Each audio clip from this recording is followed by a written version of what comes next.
జనాలందరికీ తెలుసు. ఈరోజు ఏదో గవర్నమెంట్ రేట్ చూపించి ఇంతే కొన్నామంటే ఎవడు నమ్మే పరిస్థితి లేదు. ఈరోజు ఎక్కడ భూమి ఎంత పోతుందో మామూలు అడిగినా కూడా చెప్తారు. 4వసారి ముఖ్యమంత్రి అయ్యారు.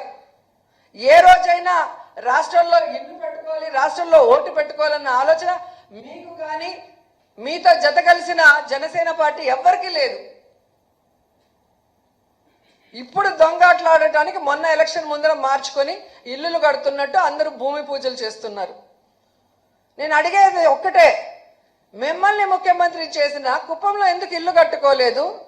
ముఖ్యమంత్రిగా ఉండి రాష్ట్రం అంతా పని చేయాల్సిన మీరు విజయవాడలో ఇంతవరకు ఎందుకు ఇల్లు కట్టలేదని అడుగుతున్నా. ఇన్ని మాట్లాడుతున్నారు కదా. మీ గవర్నమెంట్ రాగానే జగన్ బెంగళూరుకి వెళ్తున్నాడు. ఆయన ముఖ్యమంత్రిగా ఉన్న 5 ఏళ్లు ఇక్కడే కూర్చొని పరిపాలన సాగించాడు.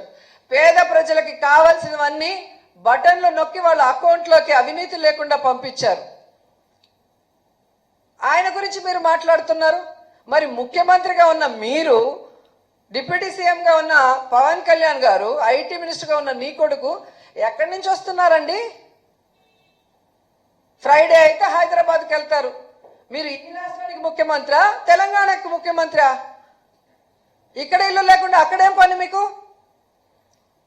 అక్కడ ఇల్లు పెట్టుకోవటం వల్లే ఇక్కడ విజయవాడ సగానికి పైగా ఆ రోజు మునిగిపోయింది. ఇక్కడ ఉండి అడ్మినిస్ట్రేషన్ చేయాలి కదా, అఫీషియల్స్కి మీరు ఇక్కడ ఉండి కదా చెప్పాలి. మీరు చేస్తే రైటు. మీరు ముఖ్యమంత్రులుగా ఉండి, డిప్యూటీ సీఎంలుగా ఉండి మీరు హైదరాబాద్లో కాపురం ఉంటారు. మీకు టైం ఉంటే వచ్చి రాజకీయం చేసిపోతారు. కానీ ఓడిపోయిన వాళ్ళు మాత్రం కాన్స్టిట్యున్సీలోనే ఉండాలి. అటు ఇటు జరిగితే పార్టీ వదిలేశారు, పాలిటిక్స్ వదిలేశారు.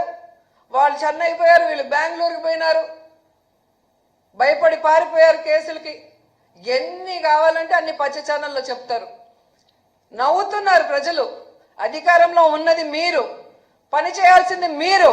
మీరు చేయకుండా ఎక్కడో తిరుక్కుంటూ వాళ్ళని మాట్లాడుతున్నారు ఏంటి అని.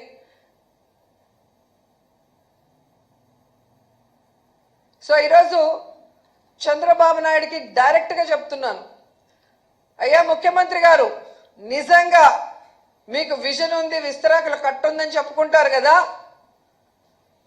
నేను పారదర్శకంగా ఉంటానని చెప్పి మైకుల్లో చెప్తావు కదా. తప్పుడు సాక్ష్యాలతో మనుషుల్ని టార్గెట్ చేసి తప్పుడు కేసులు పెట్టి విచారించడం కాదు.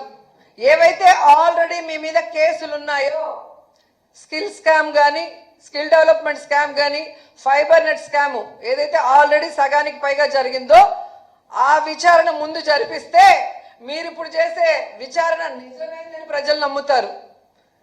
కానీ తప్పు చేసిన మీ మీద ఉన్న కేసులు మీరు విచారణ చేసుకోకుండా కుంటి సాకులతో బెయిల్తో బయటకు వచ్చి మా పార్టీ వాళ్ళని ఏదో నువ్వు అంటే ఎవరు నమ్మే పరిస్థితి రాష్ట్రంలో లేదు అనేది కూడా తెలుసుకోవాలి.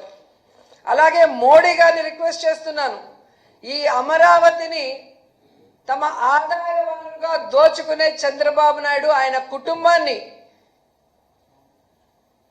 మీరు విచారించాలి. ఎందుకంటే ఇసుక ఫ్రీ అని వీళ్ళే అన్నారు.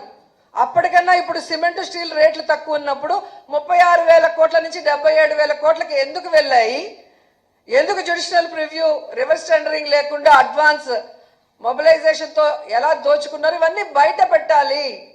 ఒక ప్రైమ్ మినిస్టర్గా మిమ్మల్ని అందరూ గౌరవిస్తున్నారు. మీకోసం మీ ఆదేశం, మీరు ఇక్కడికి వచ్చినాకైనా ఆదేశించండి సిబిఐని, లేదా అక్కడి నుంచి అయినా ఈ చంద్రబాబు నాయుడు ప్రభుత్వం మీద సిబిఐ విచారణకు ఆదేశించమని మనస్ఫూర్తిగా కోరుకుంటున్నాను.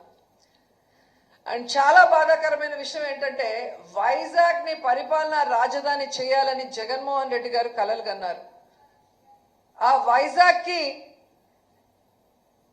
ఎన్ని అభివృద్ధి కార్యక్రమాలు చేశారో వైజాగ్ లో పుట్టి పెరిగిన వాళ్ళందరికీ కళ్ళ ముందు కనిపిస్తుంది. అలాంటి వైజాగ్ లో విషం చిమ్మి పరిపాలనా రాజధాని వస్తే ఏదో వైసీపీ వాళ్ళు దోచుకుంటారన్న అబద్ధాలతో ప్రజల్ని మభ్యపెట్టి ఈరోజు హైయెస్ట్ సీట్లు తెచ్చుకున్నారు.